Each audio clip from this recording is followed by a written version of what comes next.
दिल्ली, मुंबई, पुणे, बैंगलोर शहर अलग अलग है पर कहानी सब जगह एक ही है। टीनेज ड्राइवर्स, इलीगल ड्राइविंग और इसके कारण होने वाले भयानक रोड एक्सीडेंट्स। मुंबई के विद्या विहार में हाल ही में हुई केस दिल लहला देने वाली है। 17 साल का एक अंडर एज लड़का जिसके पास साफ तौर पे ड्राइविंग लाइसेंस तो हो ही नहीं सकता, वो सड़क पर एसयूवी गाड़ी चला रहा था। इतने में उसने एक स्कूटर को जोर से टक्कर मारी, जिसमें 33 साल के ध्रुमिल पटेल की दुर्भाग्यवश मौत हो गई और उनकी पत्नी मीनल अभी भी क्रिटिकल कंडीशन में है। इस केस में पुलिस ने इन्वेस्टिगेशन शुरू किया और कुछ चौंका देने वाली बातें सामने आई। इस टीन ड्राइवर ने अपने सोशल मीडिया पर अपलोड किए खुद के रोड रेज और गाड़ियों के साथ किए खतरनाक स्टंट्स के वीडियो सामने आए हैं। मतलब ये हुआ कि लड़के के रेकलेस ड्राइविंग के बारे में उसके दोस्तों को, शायद उसके घर वालों को भी पता था, पर किसी ने भी उसे रोकने का प्रयास नहीं किया। नतीजा ये हुआ कि एक दिन हुए हादसे में एक युवा ने अपनी जान गंवा दी और उसकी पत्नी मौत से जूझ रही है। ऐसा ही कुछ हुआ दिल्ली के द्वारका में। इस केस में भी 17 साल का अंडर एज ड्राइवर बिना कोई वैलिड लाइसेंस के स्कॉर्पियो एसयूवी चला रहा था। रिपोर्ट्स तो ये भी कहते हैं कि गाड़ी के अंदर बैठे लोग रील्स बना रहे थे। इस गैर जिम्मेदारी की कीमत चुकानी पड़ी 23 साल के साहिल धनेश्रा को, जिसकी ऑन द स्पॉट मृत्यु हो गई। मौत की वजह थी ब्रेन हैमरेज और स्कल फ्रैक्चर। इन्वेस्टिगेशन के दौरान पुलिस ने 3 ड्राइवर को गिरफ्तार कर भी लिया, पर खबर यह है कि अक्यूज को बोर्ड एग्जाम्स के नाम पर इंटरिम बेल मिल गई। हम सोच भी नहीं सकते कि इस हादसे से 23 साल के जवान लड़के की मां पर क्या बीत रही होगी। आइए सुनते हैं कि वो क्या कह रही है। मैं इना साहिल धनेश्रा की मदर, सिंगल पेरेंट।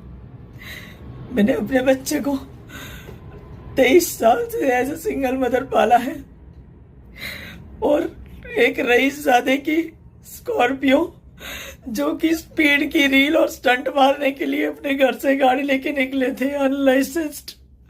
उस लड़के को गाड़ी चलानी भी नहीं आती। He was unlicensed driver. उसने 3 फरवरी को मेरे मासूम बच्चे को अपनी गाड़ी से ऑन द स्पॉट उड़ा दिया। मेरे बच्चे को उड़ा दिया उसने। I am a helpless mother alone. I request all media and people of Dwarka to come forward to help me, please. I request, I beg as a mother, please save your children. Please save your children and help me also. Please come forward. इस माँ को कोई कैसे console कर सकता है? वो जिस नुकसान का सामना कर रही है उसकी कभी भी भरपाई नहीं हो सकती। ये हादसा हमारे रोड सेफ्टी नियमों के टोटल फेलियर का नतीजा है। ये सिर्फ 2 केसेस नहीं है, हर छोटे बड़े शहर से इसी तरह के रिपोर्ट सामने आ रहे हैं। लोग अभी भी नहीं भूले हैं पुणे में हुआ पोर्श गाड़ी का केस, जहां एक ड्रंक ड्राइविंग करते हुए माइनर ने 2 आईटी प्रोफेशनल्स की जान ले ली और सजा में उसे सिर्फ एक एसे लिखने का ऑर्डर मिला। ये इंसिडेंट्स हमें आईना दिखा रहे हैं कि हम एक जागरूक समाज के नाते पूरी तरह फेल हो चुके हैं। ड्रंक ड्राइविंग, टीनेज ड्राइविंग के कारण बेकसूर लोगों ने अपनी जान गंवा देना, इससे बड़ा एडमिनिस्ट्रेटिव फेलियर का प्रमाण और कुछ नहीं है।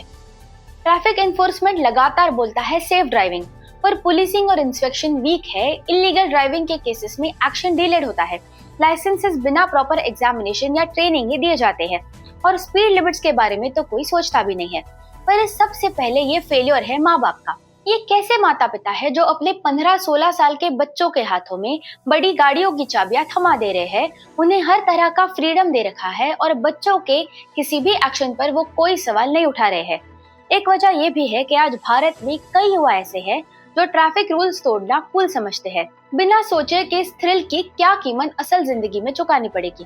हमारे देश में रोज 485 लोगों की रोड एक्सीडेंट्स में मौत हो जाती है। ये आंकड़ा बेहद शर्मनाक है, पर उससे भी शर्मनाक बात यह है कि रोड एक्सीडेंट्स के जिम्मेदार होने वाले माइनर्स पर कोई अकाउंटेबिलिटी नहीं है। उन्हें आसानी से बेल मिल जाता है। कुछ दिनों बाद लोग केस के बारे में भूल ही जाते हैं। क्या ये बात सही है? क्या इस प्रकार के हादसे में इन्वॉल्व व्यक्ति, चाहे उसकी उम्र कुछ भी हो, कानून ने क्या उसके साथ सख्ती से पेश आना चाहिए?